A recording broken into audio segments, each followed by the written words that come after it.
नमस्कार। प्लेंटेक्स में आपका स्वागत है। हमेशा कर आपसे निवेदन है, प्लेंटेक्स को सब्सक्राइब करें, बेल आइकन जरूर दबाएं, हमारे वीडियोस को लाइक करें एंड फ्रेंड्स एंड फैमिली के साथ शेयर करना बिल्कुल नहीं भूलें, ताकि हमारे वीडियोस की रीच बढ़ सके और हम अच्छे अच्छे कंटेंट ला सकें आपके लिए। भारत पाकिस्तान के बीच में तो 1947 जब से दोनों देश अलग हुए, भारत आज़ाद हुआ और अलग होकर पाकिस्तान भी एक देश बन गया, तब से आप देखेंगे तो रिलेशंस कभी नॉर्मलाइज नहीं हुए। जी हाँ, आप गुजरात के रन ऑफ कच्छ वाले इलाके से उठा कर ले लीजिए और हिमालय की ऊंचाइयों तक, सियाचिन ग्लेशियर तक आप चले जाइए, आपको कहीं पर भी नहीं देखेगा कि सिचुएशन नॉर्मलाइज हुई है।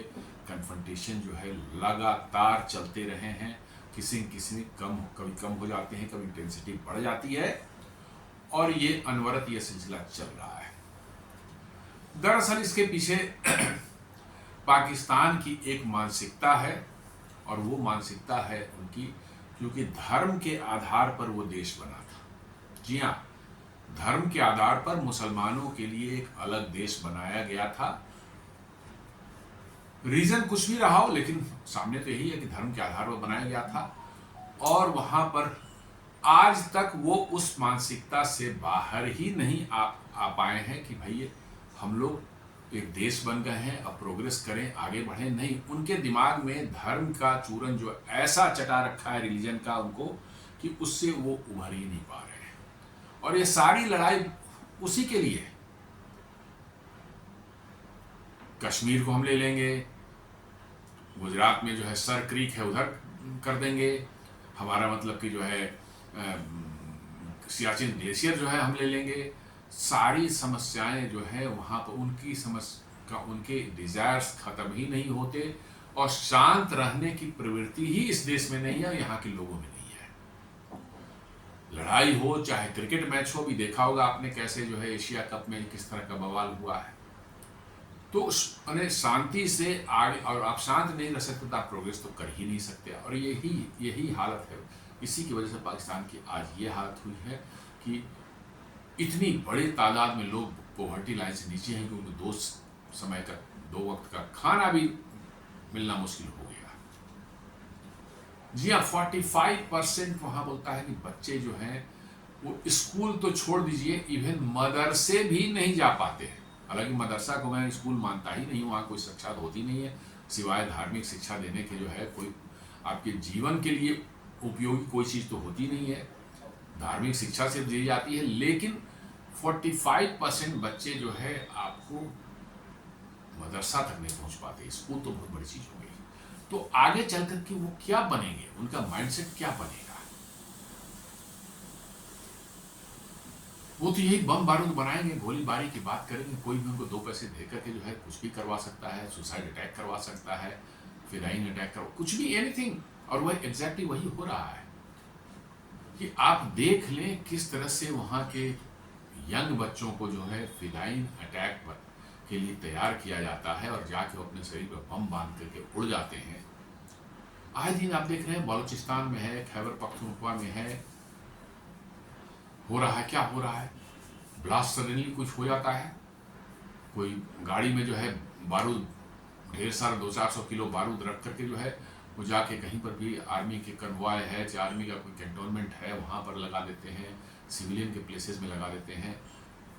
अब तो हालत ये हो गई है कि वहाँ के एयरफोर्स अपने सिविलियंस पर बमबारी कर रही है। जी हाँ, अभी आपने सुना होगा 1 सप्ताह 5 दिन 6 दिन हुए हैं जब खैबर पख्तूनख्वा के एक एरिया में पाकिस्तान के एयरफोर्स ने वहाँ पर अपने सिविलियंस के ऊपर बमबारी की, क्योंकि उस एरिया में इनकी आर्मी का घुसना भी मुश्किल हो गया था।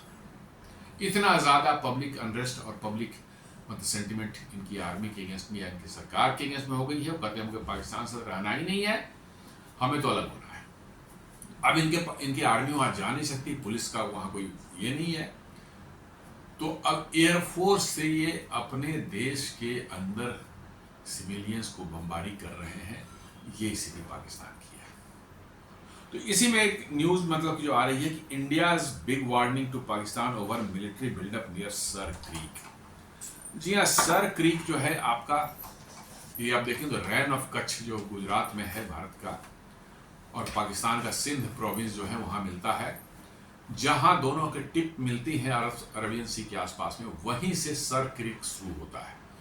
ये एक्चुअली एक, जब कोई नदी जब समुद्र में गिरती है तो उससे कारण कटाव होने का जो है लंबी एक समुद्र की जो है कह सकते हैं एक लंबा सा जो है स्ट्रिप जो है वो घुस जाता है पानी के अंदर में, 150 किलोमीटर तक अंदर जाता है। That area is called creek. जैसे मुंबई में थाने क्रीक है, ऐसे बहुत जगह है। तो वो सर क्रीक जो ऐसा ही है, कभी कोई नदी रही होगी, अब तो नदी नहीं दिखती है, या बरसात वगैरह में वो नदी में पानी आता होगा, वो कभी गिरती थी इसमें। इसके कारण जो वहाँ कटाव जो हुआ है, तो लंबा एक समुद्र का जो है जमीन के अंदर घुसा हुआ है, और ये वर्चुअली जो है उस पोर्शन में जो है 96 किलोमीटर की लेंथ करीब करीब हो जाती है, और उस पोर्शन में जो है इंडिया का पाकिस्तान का बॉर्डर है। क्रीक के एक तरफ भारत है, दूसरी तरफ जो है पाकिस्तान है। अब इसी को लेकर पाकिस्तान जो है आज से नहीं 1947 से ही जो है तमाशा कर रहा है सर क्रीक के बारे में जो है। तो वहीं पर अभी राजनाथ सिंह गए हुए थे कल विजयादशमी के अवसर पर, जो है शस्त्र पूजा करने गए थे। हमारे यहाँ सनातन धर्म में जो है विजयादशमी के दिन में अस्त्र शस्त्र की पूजा की जाती है, क्योंकि शक्ति की पूजा ही शक्ति की है।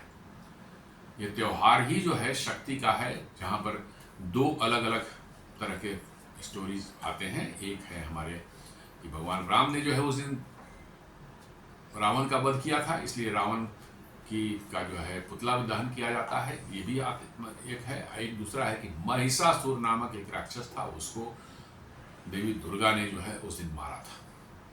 तो देश के ईस्टर्न पार्ट में जो है विजयादशमी मनाई जाती है, और देश के नॉर्दर्न पार्ट में या अन्य पार्ट देश एरिया में दशहरा मनाया जाता है।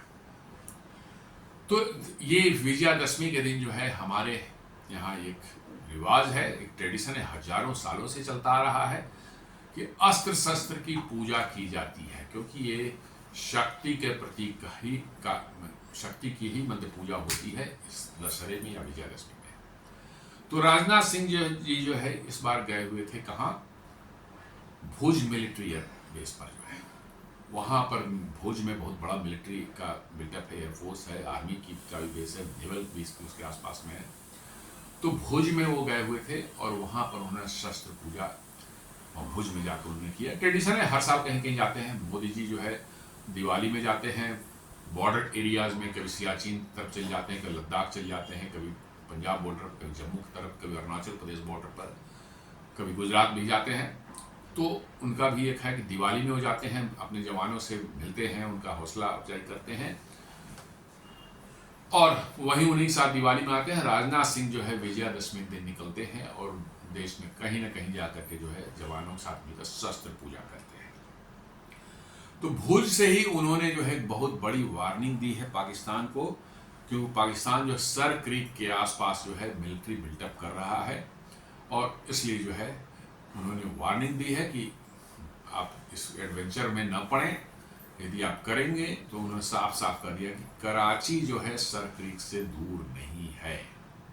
और आपको पता होगा कि ऑपरेशन सिंदूर के दौरान कैसे कराची में खौफ था भारतीय नौसेना का, क्योंकि इन्होंने कराची से कुछ दूर समुद्र में, खुले समुद्र में जो है भारत के एयरक्राफ्ट कैरियर, डिस्ट्रॉयर्स, फ्रिगेट्स और बड़े बड़े शिप्स जो वहाँ तैनात थे, जिन पर ब्रह्मोस मिसाइलें लगी थी, फाइटर एयरक्राफ्ट थे एयरक्राफ्ट कैरियर पर, और हर तरह के मतलब कि जो है ऑफेंसिव और डिफेंसिव वेपन के साथ लैस थे, और कि यदि कॉन्फ्लिक्ट थोड़ा और एस्केलेट होता तो कराची को पूरी तरह से ब्लॉकेट कर दिया जाता, न उनका कोई माल आ सकता था वहाँ, ना वहाँ से जा सकता था, और कराची पर किसी भी वक्त जो है उस पर अटैक किया जा सकता था। खैर ऐसी परिस्थिति नहीं आई। 1971 में ऐसी परिस्थिति आई थी जब भारतीय सेना ने कराची पोर्ट को पूरी तरह से ध्वस्त कर दिया था, और 7 दिनों तक जो है वहाँ आग लगी रही, भयंकर आग लगी रही, पूरा पोर्ट जलकर खाक हो गया था। तो इन्होंने जो है एक वार्निंग उसी को याद दिलाते हुए कही है कि भाई सर क्रीक से जो है कराची दूर नहीं, इनफैक्ट सर क्रीक से कराची मात्र 200 किलोमीटर दूर है। तो 200 किलोमीटर दूर तो कुछ भी नहीं होता। और वो पॉइंट है वहां से सर क्रीक के, मैंने कहा कि पानी की जो धारा अंदर घुसी हुई है, समुद्र जो घुसा हुआ है, उसमें एक तरफ जो है भारत है और दूसरी तरफ पाकिस्तान है। अब डिस्प्यूट क्या है वो आगे समझते हैं सर क्रीक के बारे में। तो राजनाथ सिंह कहते हैं misadventure in Sir Creek will alter history and geography, Rajnath Singh warns Pakistan. Defence minister Rajnath Singh, while celebrating Vijayadashmi and performing Shastra Puja at Bhuj military station, issued a strong warning to Pakistan against any misadventure in the Sar Creek sector. जी हाँ, वहीं पर शस्त्र पूजा के बाद उन्होंने संबोधित कर रहे थे जवानों को और ऑफिसर्स को जो है, वहीं पर उन्होंने कहा कि किसी भी तरह का मिसएडवेंचर पाकिस्तान यदि सर क्रीक में करने की कोशिश करता है तो हिस्ट्री और ज्योग्राफी दोनों ही बदल जाएंगे। बहुत ही स्टर्न वार्निंग है, बहुत ही कड़ी एक वार्निंग दी गई है। शायद पाकिस्तानियों को समझ में आ जाए यदि बुद्धि हो तो। मैं तो समझता हूँ कि उनमें बुद्धि नाम की कोई चीज़ नहीं है, सिर्फ हेकड़ी है, हेकड़ी है और हेकड़ी है।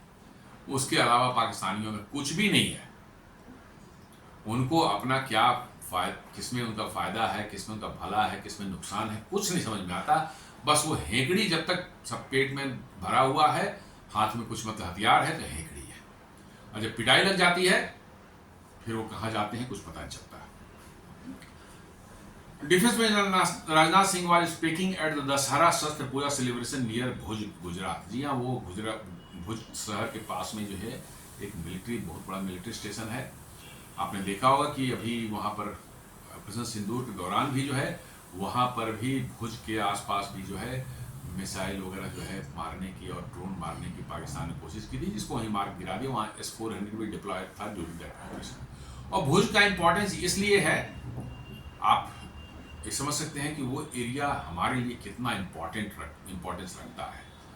आपका जो दो मतलब कि जो है देश के सबसे बड़े बंदरगाह, समुद्री बंदरगाह जो है वहाँ पर एक मुंद्रा पोर्ट है जो अदानी ऑपरेट करता है, और एक कांडला पोर्ट है जो कि भारत गवर्नमेंट का पोर्ट है, वो कांडला पोर्ट अथॉरिटी ऑपरेट करती है।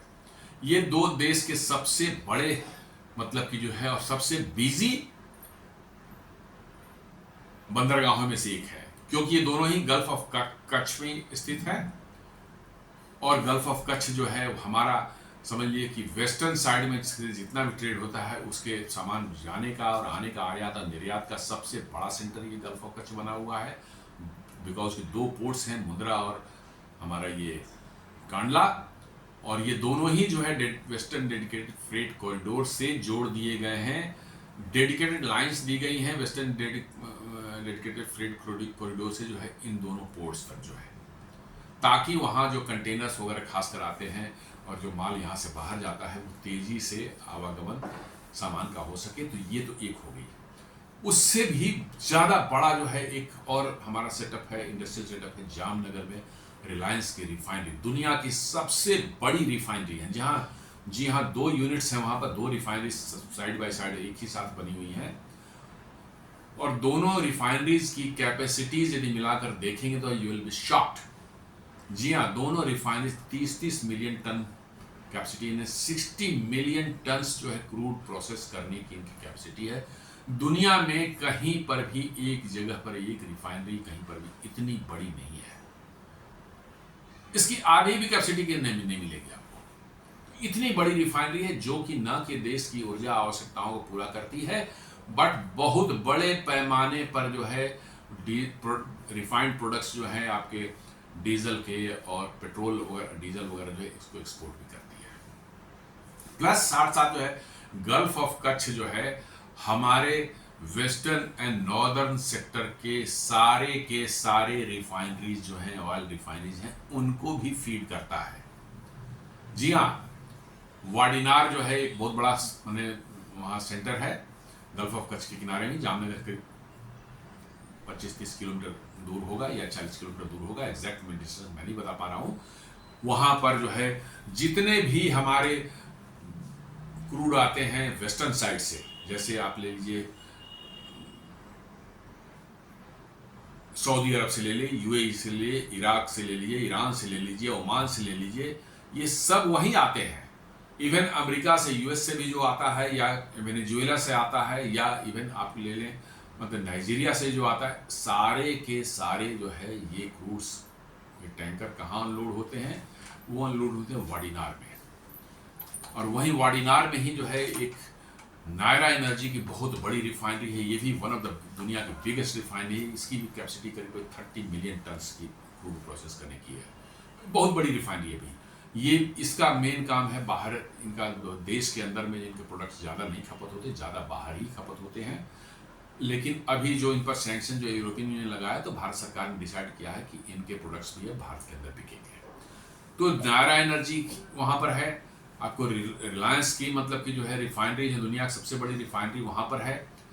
आपके कांडला पोर्ट और मुंद्रा पोर्ट वहीं पर गल्फ ऑफ कच्छ के किनारे में है। आपका वाडीनार टर्मिनल है, जहाँ से आपकी क्रूड ऑयल जो निकलती है तो वो बड़ौदा रिफाइनरी को फीड करती है, फिर आगे चल करके जो है वो मथुरा रिफाइनरी को फीड करती है, पानीपत की रिफाइनरी को फीड करती है, मैंने कई एक रिफाइनरी को एक साथ, और इवन भटिंडा रिफाइनरी को भी फीड करती है। जी हाँ, मैंने 4 रिफाइनरीज को जो है जो फीड करने वाला जो आपका ये टर्मिनल है, आप समझ सकते हैं उसे कितनी क्या इंपॉर्टेंस है। जी हाँ, वेस्टर्न साइड का सबसे बड़ा आपका ऑयल इंपोर्ट करना और उसको ट्रांसपोर्ट करने का सेंटर है वाडीनार।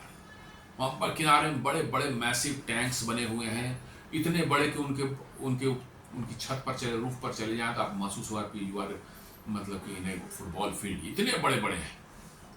और वहाँ पर स्टोर होते हैं, फिर वहाँ से जो है पाइपलाइन के थ्रू पंप किए जाते हैं और देश के अलग अलग रिफाइनरीज में जो है वो भेजे जाते हैं। तो आप समझ सकते हैं कि उस एरिया का इम्पोर्टेंस आपके इंडस्ट्रियल और इकोनॉमिक मतलब कि सेंस में आप देखा जाए तो कितनी ज़बरदस्त मतलब कि इम्पोर्टेंस है वहाँ के आपका इंफ्रास्ट्रक्चर जो है, इंडस्ट्रियल इंफ्रास्ट्रक्चर है उसका जो है। तो उस एरिया को प्रोटेक्ट करने के लिए वहाँ पर न सिर्फ आर्मी का है, बट नलिया एक जगह है भुज के पास में ही है, बहुत बड़ा एयरबेस वहाँ पर भी है, और आर्मी नेवी के भी का भी प्रेजेंस वहाँ गल्फ ऑफ कच्छ में बहुत बड़ी तादाद में रहता है हमेशा। अपार्ट फ्रॉम दिस वहाँ पर जो है आपको ऑलवेज जो है ड्रग की तस्करी जो है करने की कोशिश पाकिस्तान की उससे होती है। छोटे छोटे ट्रैवलर्स में जो है, चूँकि पाकिस्तान ज़्यादा दूर है नहीं कराची से, उस पर आके कहीं पर पोरबंदर में चाहे कहीं पर आसपास के कोस्ट पर जो है कहीं उतर करके जो है आपको जो है ड्रग को जो भारत में किस तरह से जो है लाने की कोशिश करते हैं। तो आपकी कोस्ट गार्ड भी वहाँ प्रेजेंट रहती है। कोस्ट गार्ड का एक बहुत बड़ा नेटवर्क वहाँ पर है जो कि सारी चीज़ों की निगरानी 24 घंटे रखती है। तो आप कहने का एसेंस है गुजरात का वो पूरा का पूरा गल्फ ऑफ कच्छ वाला इलाका जो है आपके लिए virtually it is a powerhouse of your economy. जी हाँ, it is a powerhouse of your economy. Oil supply बंद हो जाए वहाँ तो आपकी रिफाइनरी ठप पड़ जाए और आप समझ सकते हैं क्या पूरे देश में आफत आ सकती है। तो इन चीज़ों के लिए बहुत ज़्यादा मिलिट्री प्रेजेंस भी उस एरिया में है, एयरफोर्स है, नेवी है, आर्मी है, कोस्ट गार्ड है, सबकी बहुत ह्यूज प्रेजेंस गुजरात के उस कोस्टल इलाके में रहती है। वहीं पर जो है गल्फ ऑफ कच्छ जो आपका कच्छ रीजन है, कच्छ रीजन जो है पाकिस्तान सटता है और बीच में जो सर क्रीक है वो हमारी बाउंड्री है दोनों के बीच में। तो background reports of Pakistan military buildup near Sir Creek prompted his sharp remark. जी हाँ, रिसेंट टाइम्स में जो ऐसा देखने में आया है, ऐसी रिपोर्ट्स आई है, ऐसी इंटेलिजेंस रिपोर्ट आई है कि सर क्रीक के आसपास जो है बहुत ज़्यादा मिलिट्री बिल्टअप जो है और रडार्स और ये सब मिलिट्री का जो है अदर इक्विपमेंट्स जो है, मिसाइल्स, एयर डिफेंस सिस्टम, बहुत सी चीज़ें उन्होंने उस एरिया में जमावड़ा लगाया है उसका। इसको देखते हुए ही राजनाथ सिंह ने जो है ये वार्निंग दी है पाकिस्तान को। Singh declared that any Pakistani misadventure in Sar Creek will invite a decisive Indian response। जी हाँ, कहा कि किसी तरह का मिसएडवेंचर यदि पाकिस्तान करने की कोशिश करता है इस एरिया में तो बहुत ज़बरदस्त रिस्पॉन्स भारत की ओर से मिलेगा, capable of changing history and geography. इसका मतलब है कि यदि इस बार पाकिस्तान ने हिमाकत की तो इस बार उनके एरियाज भी कैप्चर किए जा सकते हैं, जो कि 1971 में हमने कैप्चर करके करीब 12,000 या 13,000 स्क्वायर किलोमीटर के एरिया कैप्चर कर लिया था, लेकिन फिर शिमला समझौते के तहत जो उनको वापस कर दिया गया था। तो इस बार इनका कहना है कि इवन ज्योग्राफी हिस्ट्री तो बदलेगी बदलेगी, ज्योग्राफी भी बदल सकती है। इसका मतलब है कि सर क्रीक में आपने कोई मिस एडवेंचर किया तो you are going to lose your territory in around that area. और सबसे जबरदस्त मतलब कि जो है उन्होंने जो बोला है, बात बोली है, उसको तो आपको सुनकर मजा आ जाएगा। उन्होंने कहा कि Pakistan should remember one route to Karachi passes through the creek. जी हाँ, उन्होंने कहा कि इसी क्रीक से जो है कराची का भी रास्ता जाता है। कहने का ऐसा है कराची बिल्कुल बगल में ही है, जरा सा कुछ किए तो कराची बचना मुश्किल हो जाएगा।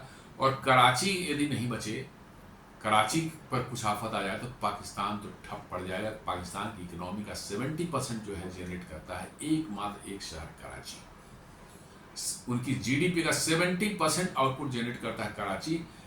एकमात्र पोर्ट वही कराची जो है, कराची पोर्ट और मीर कासिम पोर्ट, वहीं पर दो पोर्ट्स उन्होंने बना रखे हैं। बस यही पोर्ट दुनिया से उनके आयात निर्यात करने के लिए यही दो पोर्ट्स हैं उनके पास में। Gwadar port is of no significance because की ना वहाँ कनेक्टिविटी है, ना वहाँ पर फैसिलिटीज़ है, और ना कोई शिप वहाँ के बर्थ लेती है, कोई लॉजिस्टिक्स नहीं है, कोई इंफ्रास्ट्रक्चर नहीं है। इसलिए वो तो चाइना ने कुछ और पर्पज से बनाया था ताकि उनके नेवल शिप आके डॉक कर सकें, सबमरीन्स उस एरिया में आके डॉक कर सकें। पाकिस्तान को चूरन खिलाया था कि भैया यहाँ से एक्सपोर्ट होगा, चाइना हम ले जाएंगे, माल ले जाएंगे पाकिस्तान थ्रू जो है काराकोरम हाईवे से जो माल ले जाएंगे चाइना। ये सब तो चूरन होता है, जो कि पाकिस्तानियों को चूरन चाटने में बड़ा मजा आता है। जी हाँ, पाकिस्तानियों को आप चूरन चटा दें, बस वो मजे से अपना चटखारा लेते रहते हैं, और आप जो चाहें सो काम कर ले। कुछ पैसे वैसे दे दीजिए उनके जर्नल को जो है, कुछ पॉलिटिशियंस को, बस आपका काम तमाम है। तो राजनाथ सिंह ने ये साफ साफ कह दिया कि भाई किसी भी तरह का थोड़ा सा भी करोगे तो कराची से हाथ धो बैठोगे। जी हाँ, कराची ऑलवेज वल्नरेबल है, खासकर जो है इंडियन नेवी की स्ट्रेंथ को देखते हुए। वर्चुअली इंडियन नेवी के सामने पाकिस्तान की नेवी कहीं टिकती ही नहीं है। जी हाँ, सिर्फ नाम मात्र के जो है उनका नेवी है, और वर्चुअली उनके नेवी में कुछ है जान नहीं है। और एक बार यदि इंडियन नेवी को एक्टिवेट कर दिया गया तो कराची को तबाह करने में कोई वक्त नहीं लगेगा। और सर क्रीक से उसकी दूरी भी कितनी है, मात्र 200 किलोमीटर। 200 किलोमीटर तो यहीं खड़े के जाने के, यहीं से ब्रह्मोस जा सकती है, यहीं से ब्रह्मोस मिसाइल जा सकती है।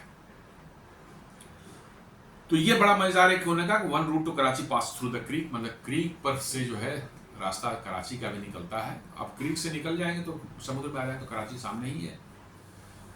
तो उन्होंने वार्निंग दे दी है। डिफेंस में Rajnath Singh was speaking at the Dussehra पूरा सॉल्यूशन, ये तो उन्होंने कर लिया। Bhuj military base in Gujarat, the minister lauded the arm forces for thwarting Pakistan attempt to breach Indian defences during Operation Sindoor. जी हाँ, उन्होंने बड़ी शाबाशी दी, तारीफ की जो है इंडियन आर्म फोर्सेस को, जिन्होंने जो है उस एरिया में पाकिस्तान ने कुछ में से एडवेंचर करने की कोशिश की थी, जैसे इधर पंजाब और जम्मू एंड कश्मीर और कुछ राजस्थान के भी सेक्टर में किया था। उन्होंने ड्रोन्स और मिसाइल उन्होंने भेजने की कोशिश की थी भारत के अंदर में जो है, लेकिन उन सबों को जैसा इस सेक्टर में राजस्थान में, पंजाब में और जम्मू एंड कश्मीर में देखा गया कि किसी भी ड्रोन को भारत की सीमा तो छोड़ दीजिए, उनकी ही सीमा में मार के गिरा दिया, कोई ड्रोन घुस ही नहीं पाया। यदि हमारे सीमा के नज़दीक पहुंच भी है किस तरह से, तो उनको सीमा पर ही मार के गिरा दिया गया।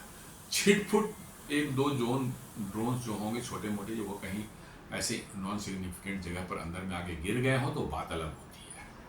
क्योंकि बहुत से मिलिट्री के अंदर में होता है कि कोई प्रोजेक्टाइल आपकी तरफ आ रहा हो और आपके पास ऐसा सिस्टम है कि पता, आजकल के सिस्टम ऐसे हैं, एआई बेस्ड सिस्टम है, कंप्यूटराइज सिस्टम है, जो पता लगाते हैं कि ये कहाँ गिरने वाला है, और उस गिरने वहाँ पर कोई पॉपुलेशन है कि या नहीं है, कि बिल्कुल खाली खेत है। यदि बिल्कुल खाली है तो उसको छोड़ दिया था। आप क्यों अपना आर्म्स या एम्यूनिशन पर बर्बाद करेंगे? छोड़ दिया था, गिरने दिया था। तो वैसे ही 2-4 गिरे थे इनके, और सबके सब जो है मार गिराए गए थे। तो उसी का जिक्र करते हुए कहा कि उन्होंने ऑपरेशन सिंदूर के दौरान जो है भुज के आसपास जो हमारे मिलिट्री पर्सनल जो थे उन्होंने ज़बरदस्त काम किए। काफ़ी ड्रोन्स उधर से कराची तरफ से या सिंध की तरफ से जो है आए थे, जिसको जो उस एरिया में जो है पूरी तरह से जो है नेस्तनाबूद किया गया। और इसलिए जो उस एरिया की इंपॉर्टेंस देखते हुए S-400 की भी डिप्लॉयमेंट उस एरिया में थी। Pakistan had tried to penetrate India's defenses from Leh to Sar Creek sector, but the swift counter-action of our forces not only exposed their weaknesses, but also showed that India can inflict heavy damage at a time and place of choosing, he said. जी हाँ, उन्होंने ये कहा कि sir creek sector में मैं आपको Himalayan height से लेकर के जम्मू एंड कश्मीर से लेकर के जो है लेह से लेकर सर क्रीक तक जो है पाकिस्तान ने हर तरफ कोशिश की भारत पर किसी तरह से अटैक करने, किसी तरह से जो है आपके अंदर कुछ मिसाइल और कुछ ड्रोन्स जो है आपके यहाँ गिर जाएं, आपके इंपॉर्टेंट इंस्टॉलेशन, ताकि कोई आपको बहुत तगड़ी हानि हो। लेकिन उन्होंने कहा कि हमारे आर्म्स फोर्सेज ने स्विफ्ट काउंटर एक्शन जो लिया, उसके कारण जो है उनके सारे मंसूबे जो है धरे के धरे रह गए। सारे के सारे उनके जो है आर्मामेंट्स जो है, ड्रोन्स थे, मिसाइल थे, वो बॉर्डर के आसपास ही जब मार के गिरा दिया गया। और ऑल्सो उन्होंने बताया कि India also showed that India can inflict heavy damage at time and place of choosing. जी हाँ, साफ साफ कहा कि भैया भारत ने ये भी दिखा दिया है कि जरूरत पड़ेगी तो इंडिया इतना हेवी डैमेज पाकिस्तान को मतलब कि जो है कर सकता है, इन्फ्लिक्ट कर सकता है कि उनको समझ में भी ना आएगा। जैसा आपने देखा कि मात्र 25-26 मिनट के ऑपरेशन में जो है उनके 11 के 11 मिलिट्री एयरबेस जो है उनको डिफंक्ट कर दिया गया था। वहाँ से कोई हवाई जहाज ना उड़ सकते थे, ना कोई हवाई जहाज लैंड कर सकता था। जो हवा में उड़ गए थे वो भाग करके किसी और पश्चिम तरफ जाकर किसी एयरपोर्ट पर जो है एयरबेस पर उतर पाए। इन एयरबेसों पर 11 एयरबेसों पर तो न उतर पा रहे थे, न उस वहाँ से लैंड कर पा रहे थे। कितने उनके जो है फाइटर एयरक्राफ्ट जो जमीन पर खड़े थे वो मार गिराए गए। और 6 के लगभग में जिनके एविडेंसेस हमारे पास में एविडेंसेस साथ जो है हमारे एयरफोर्स चीफ AP सिंह ने कहा था, air chief marshal AP Singh ने कहा था कि ये 6 जो है जिसके एविडेंसेस हमारे पास में, जिसको S-400 ने मार गिराया था, उनके F-16, J-30, J-17 और एक तो वर्ल्ड रिकॉर्ड था 315 किलोमीटर दूर एक अवाक्स को जो है AVI बोलते हैं उस अवाक को, जो है स्वीडिश साब ग्रिपेन का बना हुआ है, बड़ा एडवांस मैंने अवाक्स है, उसको भी मार गिराया गया था। और उसके बाद सारा का सारा पाकिस्तान के एयरफोर्स जो है वो भाग चले कहाँ, वेस्टर्न बॉर्डर तरफ जान बचाने के लिए, क्या फर्दर हमारे हवाई जहाज और हमारे लोग न मारे जाए। तो इसलिए वही कह रहे थे कि India can inflict heavy damage at a time and place of its choosing. जी हाँ, समय और जगह भारत चूज करके उनको जबरदस्त ये दे सकता है। Rajnath Singh accused Islamabad of persisting with disputes over the Sar Creek area even 78 years after independence, pointing to its recent military infrastructure expansion in this sector. जी हाँ, उन्होंने कहा कि भाई 78 साल हो गए अलग हुए दोनों देशों को जो है, उसके बाद भी पाकिस्तान जो है इस सर क्रीक के डिस्प्यूट को जिंदा रखे हुए है, जबकि ये कोई डिस्प्यूट है नहीं, बिल्कुल सिंपल सी बात है। क्या है मैं आगे बताता हूँ आपको। और यदि पाकिस्तान जो है इस एरिया में जो है कोई अब ये मिलिट्री बिल्टअप करना चाह रहा है या कुछ pointing to its military infrastructure expansion in the sector जो पाकिस्तान कर रहा था, उसी को उन्होंने पॉइंट आउट करके बताया कि भैया आप 78 साल बाद भी इस एक ऐसे नॉन इशू को जो है इशू बना के रखे हुए हैं, तो आप समझ लीजिए कि आप इसको ज़्यादा परस्यू करेंगे तो आपको क्या हो सकता है। In 1965, the Indian Army reached Lahore. Pakistan must remember today that the road to Karachi also passes through the creek, he cautioned. जी हाँ, 1965 की लड़ाई में जो है भारतीय सेना लाहौर के एकदम आउटस्कर्ट्स पर पहुंच गई थी। और एक पिक्चर अभी भी दिखता है सोशल मीडिया पर, कई बार आ जाता है कि एक लाहौर के पुलिस स्टेशन पर भारतीय आर्मी कैसे पहरा दे रही है। वहाँ पर लिखा हुआ है, वो लाहौर का ही कोई पुलिस स्टेशन है, लाहौर टाउन का नहीं है, आउटस्कर्ट्स का है, लाहौर शहर का ही जो है सबर्ब एरिया होगा। वहाँ तक आर्मी पहुँच चुकी थी और कई हफ्तों तक जो है लाहौर के एयरपोर्ट से जो है हफ्तों तक या महीनों तक किसी हवाई जहाज को उड़ने की या लैंड करने की इजाजत नहीं थी, बंद था एयरपोर्ट पूरी तरह से। बस ये था कि भारतीय आर्मी लाहौर शहर में बस खाली इंटर नहीं की थी, नहीं तो इंटर करती तो पूरा लाहौर शहर कब्जा हो जाता है। और इसके बाद ही पाकिस्तान ने सरेंडर किया और उन्होंने सीज फायर ताशकंद समझौते में के तहत जो सीज फायर हो जो करना था सो किया। तो उसी की याद दिलाते उन्होंने कहा कि भाई 1965 में हम लाहौर तक तो पहुंच ही गए थे और कह रहे हैं कि इसलिए कराची का रास्ता भी जो है यहीं से सर क्रीक से ही जाता है। इसलिए पाकिस्तान याद रखे कि 1965 में उसके साथ क्या हुआ था, इसलिए ज्यादा मिस एडवेंचर करने की जरूरत नहीं है। यदि आप ज्योग्राफी को देखें तो ये 96 किलोमीटर का टाइडल एस्चुअरी बोलते हैं। जी हाँ, समुद्र का पानी पतले स्ट्रिप के फॉर्म में जो है घुस गया है आपके अंदर में, 96 किलोमीटर तक जमीन के अंदर घुसा हुआ है। बेसिकली कोई नदी उधर से आती होगी, कोई नदी है जिसके कटाव के कारण जो ये बन जाता है एस्चुअरी। तो बरसात में बारिश में जो है उधर से पानी भी आता है और फिर साथ में टाइडल वेव जब आते हैं तो पानी बढ़ जाता है तो अंदर तक पानी चला आता है, फिर टाइडल वेव नीचे जाता है तो फिर पानी वापस समुद्र में चला जाता है। तो पूरा दलदल रहता है, पानी रहता है चाहे दलदल रहता है। डिस्प्यूट क्या है? पाकिस्तान कुछ पुराने मैप्स लेकर तक नहीं, पूरा का पूरा क्रीक जो है वो पाकिस्तान का है। जहां लैंड बाउंड्री हमारी खत्म होती है, इंडिया कहना कि नहीं क्रीक पानी है तो बीच बॉर्डर जो पानी का सेंटर जो है वो बॉर्डर है। उधर का आधा पानी जो है उस क्रीक जो है पाकिस्तान के उसमें है, आधा जो है भारत के होने, जो कि नॉर्मल इंटरनेशनल लॉ के तहत यही किया जाता है। यही होता है कि यदि दोनों के बीच में कोई नदी हो या कोई पानी हो तो हाफ हमारा है हाफ उनका है। लेकिन पाकिस्तान का तक नहीं, हमारा जो है एरिया जो है वो एकदम क्रीक के उस पार तक है, बिल्कुल अदर एंड साइड तक, मैंने किनारा है उधर तक है, मतलब जहां से भारत की लैंड शुरू होती है वहां तक है। बात कर नहीं है बीच पानी तक है, पानी तक रहिए आप, बीच के उधर आइएगा तो भाई हम तो देख आपको ये कर देंगे, पीट पाट के निकाल देंगे आपको यहां से। पाकिस्तान इसको नहीं मानता, कहता कि नहीं हमारा वहां तक है। उसके कारण है, उसका कारण यह है कि यदि मिडिल को आप कर देंगे तो समुद्र में जब वो आप जाएंगे, समुद्र जहां शुरू होती है तो उसी डायरेक्ट की सीध में जो है आपके और उनके इंटरनेशनल बाउंड्री जो है मार्क किए जाएंगे और वो इकोनॉमिक जोन जो है उसकी एक तरफ पाकिस्तान का होगा, एक तरफ आपका होगा। इकोनॉमिक जोन का एक्सक्लूसिव इकोनॉमिक जोन जो है 200 किलोमीटर तक समुद्र में एक्सटेंड करता है। किसी भी देश का जो है आपके उस एरिया में फिशिंग करने की आज़ादी होती है, उस एरिया में आपको ऑयल एंड गैस की ड्रिलिंग करने की आज़ादी हो, कोई समुद्र के अंदर माइनिंग करनी है उसकी आज़ादी होती है। 200 किलोमीटर के बाद तो इंटरनेशनल वाटर से उधर आप नहीं कर सकते। तो अब क्या होगा कि मान ली कोई नदी है, नदी नहीं एक पतला सा वाटर का मैंने बॉडी है जो स्ट्रिप है, इधर इसके इधर पाकिस्तान है, इसके इधर इंडिया है। यदि वो कहता है कि नहीं यहां पर बाउंड्री हमारी है, बात कर नहीं इन बिटवीन बीच में होनी चाहिए बाउंड्री, वो कह रहा कि नहीं यहां हमारी बाउंड्री, ये बाउंड्री मान ली जाएगी तो क्या होगा कि इसको जब एक्सटेंड करें समुद्र में तो काफी बड़ा एरिया जो है पाकिस्तान के एक्सक्लूसिव इकोनॉमिक जोन में चला जाएगा। इससे क्या होगा, उनको फिशिंग की जो मैंने आज़ादी हो जाएगी, आपको तेल एंड गैस खोज के एक्सप्लोरेशन की आज़ादी हो जाएगी और फिर आपके लैंड बाउंड्री को काफ़ी नज़दीक आ जाएगा, बड़ा सा एरिया उनका हो जाएगा समुद्र के अंदर। भारत का रख नहीं, ये नहीं चलेगा। मिडिल जो है वही है, मिडिल को आप एक्सटेंड कर दें समुद्र में, उसके एक तरफ आप हैं एक तरफ हम हैं।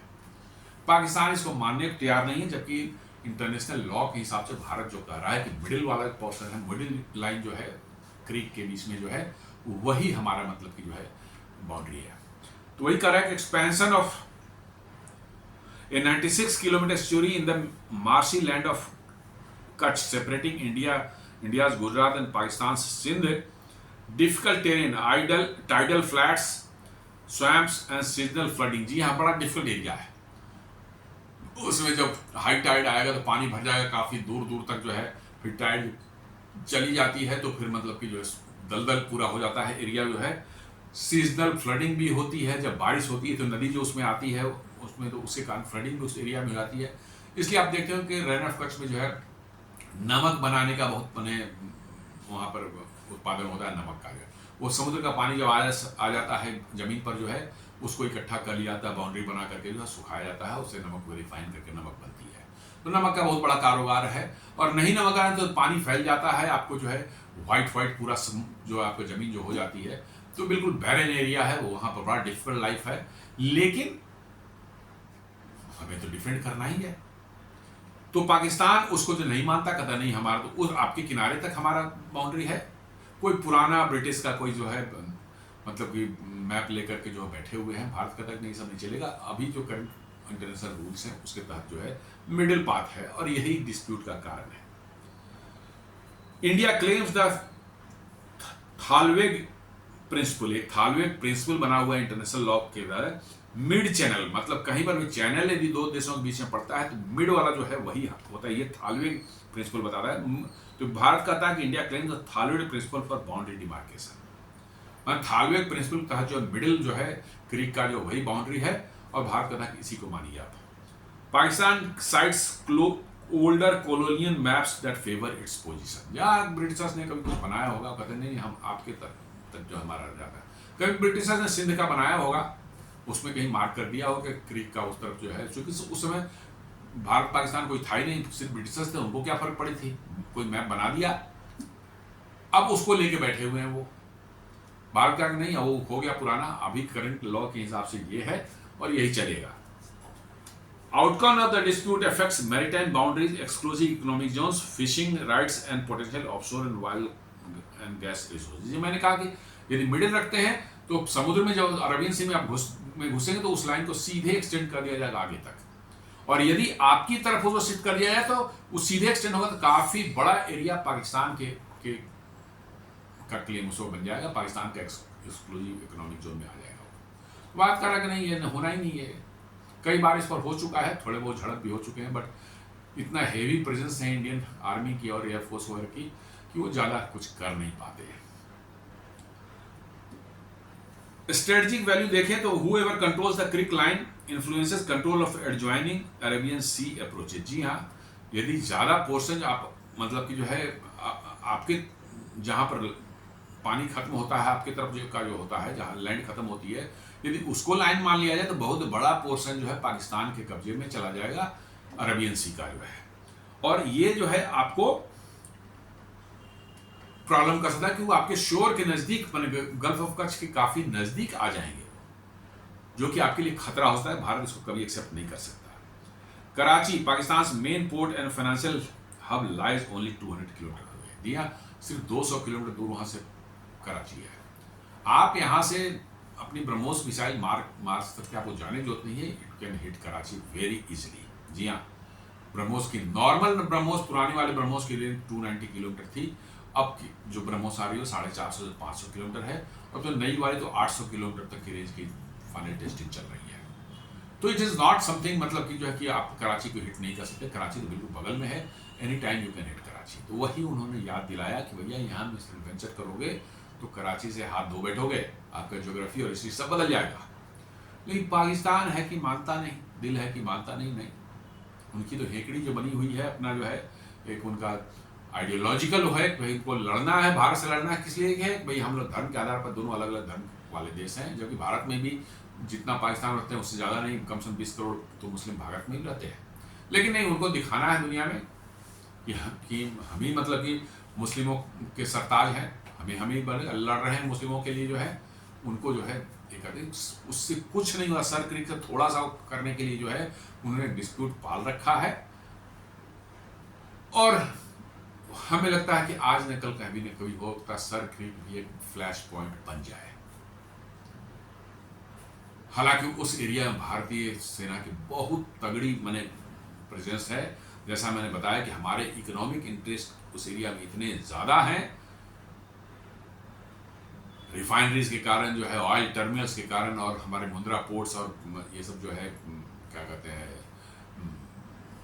कांडला पोर्ट, साथ साथ जो है वो अब वहाँ फर्टिलाइजर प्लांट्स भी आ गए हैं, कोल हैंडलिंग होती है, इंपोर्टेड कोल वहाँ हैंडल होता है। हमारे इकोनॉमिक एक्टिविटी का एक हब है वो, तो उसको तो प्रोटेक्ट करना ही करना आपको है। इसलिए बहुत हेवी प्रेजेंस जो है, ऐसा मत समझिए कि गुजरात में कुछ नहीं, आर्मी उधर क्यों रहती, नहीं, army, air force, navy, coast guard सबकी ज़बरदस्त प्रेजेंस उस एरिया में है। और पाकिस्तान वहाँ कुछ थोड़ा सा मिस एडवेंचर करने की हिम्मत करेगा तो बहुत बुरी तरह से पिटाई हो सकती है उसकी।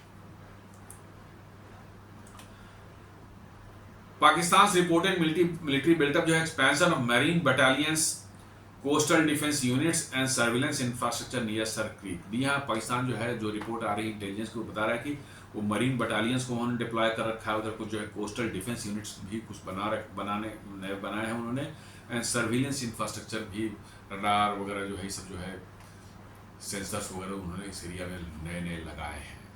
उसी पर राजनाथ सिंह जो उनको वार्निंग दे रहे थे। Upgradation of post in marshy channels and deployment of radar red public early warning system. जी हाँ, मार्सी एरिया में जो है उन्होंने ऑब्जर्वेशन पोस्ट वगैरह भी बनाए हैं और साथ साथ रडार्स और अर्ली वार्निंग सिस्टम भी उन्होंने उस एरिया में नए नए डिप्लॉय किए हैं जो पहले नहीं थे। India sees this as a sign of unclear intentions and an attempt to alter the status quo. Bharat इनको बता चुका है कि भैया ये सब जो आप कर रहे हो, इसको जो है हम मानते हैं कि आपका जो है, आपकी नीयत अच्छी नहीं है, आप गलत नीयत से ये सब कर रहे हो। हम तो इस एरिया में बैठे हुए हैं आपको बता करके भैया ये हमारा पोजीशन है, हम कुछ नहीं कर रहे, लेकिन आप ये नए नए जो सामान वाला मरीन बटालियन डिप्लॉय कर रहे हो, नए पोस्ट बना रहे हो मार्सी लैंड में, और ये सब जो है रडार और सर्विलेंस इक्विपमेंट जो लगा रहे हो, तो ये चीज़ें साफ बताता है कि आपकी नीयत ठीक नहीं है, तो आप संभल जाइए।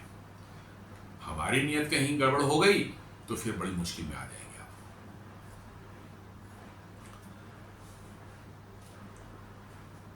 इंडिया की वार्निंग जो आप देखें तो जो राजनाथ सिंह जी ने जो है, उन्होंने एक हिस्ट्री को इन्वोक किया जो 1965 में है इंडिया रीच लाहौर, उनको एक याद दिलाया कि भैया आपको ये मत समझें कि भाई आप जो है भारत के साथ लड़ करके बच जाएंगे। 1950 को याद कर लीजिए, हम लाहौर के एकदम एज तक पहुंच गए थे और लाहौर के आउटस्कर्ट्स को हमने कैप्चर कर रखा था, और अब 3 महीने तक वहाँ से कोई फ्लाइट आपके एयरपोर्ट से नहीं उड़ी थी। जी हाँ, Lahore almost was on siege, और उसके बाद ही पाकिस्तान ने सरेंडर किया था। Today India could threaten Karachi through the creek if provoked. उन्होंने कहा कि हाँ, यदि क्रीक के आसपास में हम कुछ किया तो क्रीक से हम कराची को भी बुरी तरह से जो करते हैं, कराची को भी हम कैप्चर कर सकते हैं, कराची को भी हम अटैक करके और कराची को नस्तानाबूद कर सकते हैं। साफ बिना कोई वर्ड्स को मिक्स किए उन्होंने साफ साफ कह दिया कि आप अपनी हिस्ट्री को याद कर लें कि आपका 1965 में लाहौर मतलब कि जो हमने ऑलमोस्ट वहाँ पहुँच गए थे, तो वो याद कर लें, उस बात को हमने छोड़ दिया। इस बार कराची को हम पकड़ लेंगे तो फिर छोड़ेंगे नहीं। तो ये इतनी क्लियर वार्निंग शायद ही कभी पाकिस्तान को दी जाती है। He record the Operation Sindoor naval mobilisation recent confrontation. जी हाँ, नेवी ने जिस तरह से कराची को घेर रखा था और जिस तरह से वहां अपनी प्रेजेंस बना रखी थी, मतलब कि थोड़ी सी सिग्नल बस मिलनी थी कि पाकिस्तान की पूरी नेवी खत्म हो जाती है, पूरा उनका पोर्ट इंफ्रास्ट्रक्चर और कराची के सारे इंफ्रास्ट्रक्चर उनके जो है तबाह हो जाते हैं। इनफैक्ट जो है उनकी तैयारी इतनी ज़बरदस्त थी और इतना वो मतलब कि जो है रेडीनेस में थे कि अभी बाद में प्रधानमंत्री जी ने एक नेवल ऑफिसर्स को एड्रेस करते हुए कहा कि भैया हमें माफ़ करना, हमने तो आपके मुंह से निवाला छीन लिया। जी हाँ, कहने का मतलब था कि भैया आपको हमने अटैक करने का, ये सब करने का मौका नहीं दिया, लेकिन उन्होंने कहा कि आगे आप चिंता मत कीजिए, आगे आपको मौका मिलेगा। तो ये सब यही हिंट करता है कि भैया तैयारी पूरी है, थोड़ा सा भी पाकिस्तान तो मिस एडवेंचर करेगा तो कराची जो है इस बार उनका टारगेट पर होगा। कराची टारगेट पर आने का मतलब है कि पाकिस्तान इज गॉन। जी हाँ, फिर पाकिस्तान की ऑयल सप्लाई बंद हो जाएगी, सारे जो लॉजिस्टिक सप्लाई जो बाहर से आर्म्स एम्यूनिशन जो उनके आने का कोई रास्ता है सारा कुछ बंद हो जाएगा, और देन पाकिस्तान अंदर से ही इम्प्लोड कर जाएगा, उनके पास कोई बचेगा ही नहीं लड़ने के लिए। जी हाँ, यदि फ्यूल आपकी रोक दी जाए तो आपका फ्यूल सप्लाई के 2-4 दिन आप मैक्सिमम 2-3 दिन तक चलाएंगे, उसके बाद तो आपकी सप्लाई बंद हो जाएगी, क्रूड ऑयल आना बंद हो जाएगा, आपकी रिफाइनरी से सप्लाई बंद हो जाएगी। फिर क्या है, वही तो एक पॉइंट ही है आपका। भारत में वैसी बात नहीं है, गल्फ ऑफ कच्छ नहीं है तो फिर मैंगलोर रिफाइनरी है, कोचिन रिफाइनरी सब कोस्ट पर है, चेन्नई है, विशाखापट्टनम है, हल्दिया रिफाइनरी है, पारादीप रिफाइनरी से, ये सब कोस्ट पर है। ऑयल वहां जाता रहेगा, मिलता रहेगा। तो पाकिस्तान ये समझ लें कि उनका एक ही जगह है कराची, जिसको हमें कब्जे में लेना है, कंट्रोल करना में लेना है। उसका पूरा का पाकिस्तान घुटनों पर क्या बिल्कुल लंबलेट हो जाएगा, घुटने पर भी नहीं रहेगा, वो लेटना पड़ेगा, जमीन पर लेट जाएगा। India has showcased strong naval readiness, carriers, destroyers, submarines and missile systems, ये सभी के सभी डिप्लॉयड थे अरबियन सी में जो है, बिल्कुल कराची के सामने। जी हाँ, कराची के जो है 200 किलोमीटर उनका एक्सक्लूसिव, उसके जस्ट बाहर जो है भारत का विक्रांत एयरक्राफ्ट कैरियर, उसके साथ जो है विशाखापट्टनम क्लास के और कोलकाता क्लास के जो है हमारे डिस्ट्रॉयर्स और फ्रिगेट्स और भी कई शिप्स जो है वहां डिप्लॉयड, जिनमें ब्रह्मोस मिसाइल से लैस थे, साथ साथ जो है एमआर सैम जो है मतलब कि जो है उससे लैस थे, हर तरह की डिफेंसिव ऑफेंसिव कैपेबिलिटी से वो लैस थे। और थोड़ा सा बस इशारा सरकार का मिल जाता तो कराची का तो बचना नामुमकिन था। और इसलिए वो कर रहे हैं कि carriers, destroyer, submarine, missile system सारे के सारे हमने लगा रखे थे, तो इसको आप याद कर लो, अगली बार जो है हम उसको गो हेड दे देंगे, फिर उसके बाद अपना देख लेना क्या होना है। Karachi lies within fighter jet, missile and naval strike range. जी हाँ, कराची कोई दूर नहीं है, बिल्कुल दूर नहीं है। आपको जो है आप भुज से भी स्ट्राइक कर सकते हैं, आपके एयरक्राफ्ट बड़ी आसानी से डिस्ट्रॉय कर सकते हैं, वो स्ट्राइक कर सकते हैं। देन आपके शिप्स जो हैं अरबियन सी में, वो भी बड़ी आसानी से जो है आपको कराची को हिट कर सकते हैं। सो कराची कोई बहुत बड़ा प्रॉब्लम नहीं है। Route to Karachi symbolic signalling capability, not immediate intent to attack. जी हाँ, जो रूट टू कराची उन्होंने कहा कि सर क्रीक से जाता है, वो एक सिंबॉलिक था कि भैया आप करोगे तो क्या हो सकता है तुम्हारे साथ, इसका समझ लो। कोई अभी इंटेंट हम नहीं दिखा रहे हैं, नो इमीडिएट इंटेंट कोई अटैक का नहीं है, लेकिन बदमाशी करोगे तो कुछ भी हो सकता है। This is what he wanted to convey.